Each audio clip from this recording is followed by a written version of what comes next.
Buen día. En esta entrevista contamos con la participación del jefe de Departamento de Ingeniería de una fábrica de desarrollo de un grupo financiero colombiano, quien lidera iniciativas de modernización tecnológica dentro de la organización.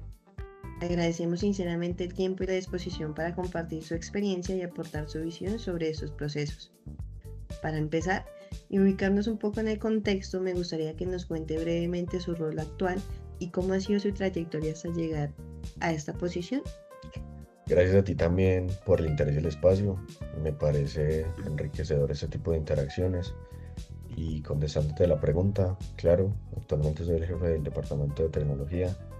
Llegué a este rol a través de un proceso de crecimiento interno y fui asumiendo progresivamente más responsabilidades hasta liderar el área. Entiendo. Y justamente desde el rol estratégico, cuando aparece esta iniciativa de modernización, me interesa saber cómo la percibió en ese momento. Muchas veces estos cambios generan dudas. En su caso, ¿la vio como algo más como una oportunidad, como un riesgo o una mezcla de ambos? Diría que como una oportunidad. La propuesta surgió en medio de una redefinición estratégica del área, por decirlo así, donde la transformación digital ya era un eje clave. Y pues en ese contexto la iniciativa encajaba perfectamente, así que decidí impulsarla sin dudarlo. Tiene sentido, más que todo si ya venían trabajando en la transformación digital. Ahora algo clave en este tipo de decisiones es el nivel de impacto del sistema. ¿Qué tan crítica era la aplicación que decidieron modernizar? No era crítica y eso fue justamente una ventaja. Nos permitió usarla como piloto, aprender rápido y experimentar sin poner en riesgo la operación del negocio. Eso es importante porque permite experimentar con menos presión. En procesos de cambio tecnológico suelen aparecer resistencias incluso cuando la iniciativa es buena. En este caso, ¿cómo se manifestó esa resistencia? No de forma directa, mira, fuimos muy estratégicos desde el inicio. Antes de presentar la propuesta ampliamente, buscamos alinearnos con áreas clave como arquitectura, lo que nos permitió llegar como con un mayor respaldo. Interesante, y considero que eso suena más como una estrategia preventiva que reactiva. Y entrando al equipo, que muchas veces es donde más se siente el cambio, ¿cómo percibió la reacción de los desarrolladores frente a esta nueva tecnología? Bastante bien, más que resistencia, había un desconocimiento, por eso hicimos un acompañamiento cercano con Diego como referente técnico y fuimos construyendo conocimiento de forma colectiva. Claro, ahí el acompañamiento técnico debió jugar un papel importante. Y pensando en el clima del equipo, ¿en algún momento sintió que este proceso podía generar tensiones o afectar la cohesión? No, el ambiente era muy colaborativo, desde el inicio hubo siempre como una disposición para aprender y avanzar con toda la actitud. Muchas gracias. En ese momento me gustaría profundizar un poco en su rol como líder. Más allá de lo técnico, aquí hay un ejercicio claro de negociación interna. ¿Cómo decidió intervenir liderando directamente o más bien facilitando acuerdos entre áreas? Más que intervenir directamente con el equipo, enfoqué mis esfuerzos en otros líderes. Utilicé mi posición para alinear áreas y construir acuerdos que respaldaran la iniciativa. Eso es interesante porque muestra que la negociación no siempre ocurre donde uno esperaría, sino muchas veces entre áreas. En este proceso hubo decisiones específicas que ayudaran a destrabar o facilitar el avance.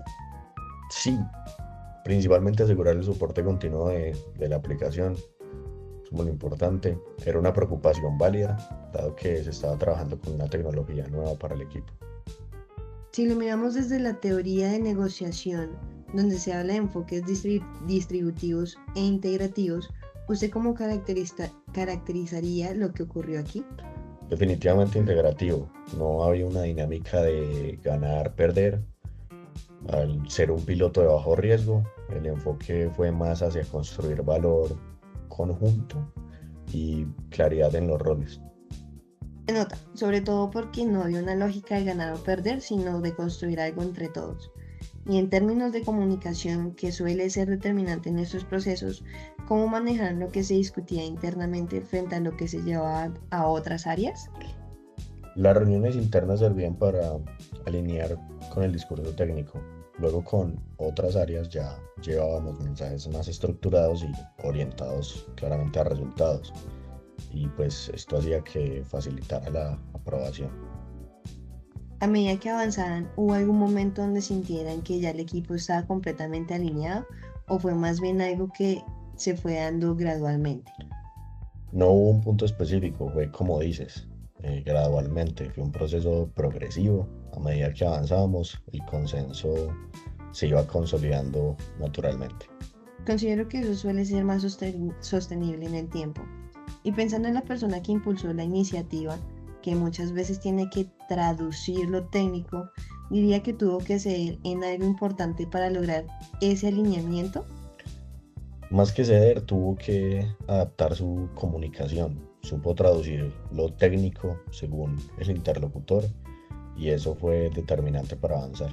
Esa capacidad de adaptar el mensaje según el interlocutor es clave en el negocio. Ahora, desde su experiencia, ¿cómo distingue uno cuando realmente hay consenso y no simplemente cumplimiento por jerarquía? Claro, muy buena pregunta. Eh, Diría que por su nivel de participación, cuando el equipo empieza a involucrarse, proponer y aprender activamente, sabes que el cambio ya fue adoptado. Total, cuando la gente se apropia del proceso, el cambio ya ocurrió. Mirando el proceso con perspectiva, siempre aparecen aprendizajes. Si pudiera ajustar algo en cómo se gestiona esta gestión o esta negociación, ¿qué haría diferente? Sí, estructuraría antes la comunicación con otras áreas. Eso habría agilizado algunos momentos del proceso. Eso probablemente habría acelerado la alineación externa. Y para alguien que hoy esté en esa situación similar, ¿qué le recomendaría? Le diría que entienda que lo técnico es solo una parte. También debe saber leer el contexto, identificar aliados y saber comunicar según cada actor. Un piloto bien planteado puede ser más efectivo que cualquier argumento.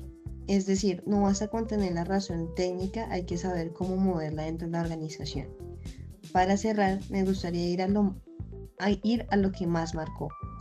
¿Qué impacto tuvo este proceso en la cultura del equipo?